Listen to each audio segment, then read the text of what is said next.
Today, we're heading out into the water itself, a reef in Long Island Sound with maybe the most ominous name on the entire coastline.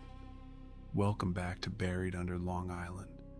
Execution Rocks sits about 1,400 feet offshore near Sands Point, roughly halfway between Port Washington and New Rochelle, and the most popular explanation for that name goes straight to the Revolutionary War.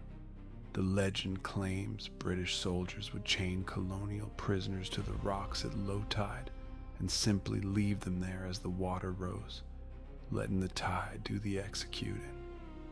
That's about as grim as it gets. It really is. And some versions of the story go even further, claiming the British left the drowned bodies chained in place afterward, so future prisoners could see exactly what was coming for them. But here's the twist historians keep pointing to. Written references to the execution rocks actually date back to at least 1766, nearly a decade before the Revolutionary War even started. Which means, if that dating holds up, British soldiers couldn't have been the ones who named it, since there was no war yet to take prisoners from. So, the most popular version of the story might not even be possible timeline-wise. Exactly. The more boring, more likely explanation is that these rocks have simply executed ships for centuries. It's a genuinely dangerous low-lying reef, barely visible at high tide, sitting right in a heavily trafficked shipping channel. That's almost certainly the real origin, but the Revolutionary War version is the one that stuck, and it's the one nearly every local repeats.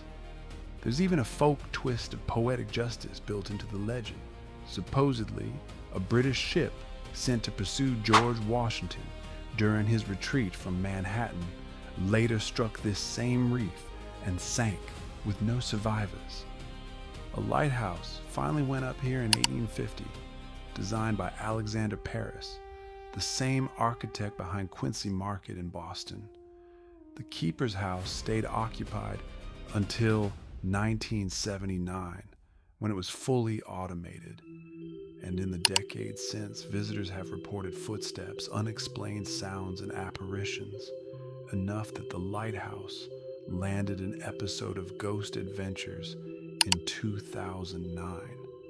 So, real shipwrecks, a maybe fake Revolutionary War legend, and modern ghost stories all layered on top of each other. That's Execution Rocks in one sentence, honestly. So next time you're looking out across the Sound near Port Washington, that lonely little lighthouse sits on a reef with a name older than the war most people credit it to, a genuine shipwreck history, and a reputation eerie enough to earn a spot on national television. Not bad for 1,400 feet of rock. Thanks for listening to Buried Under Long Island.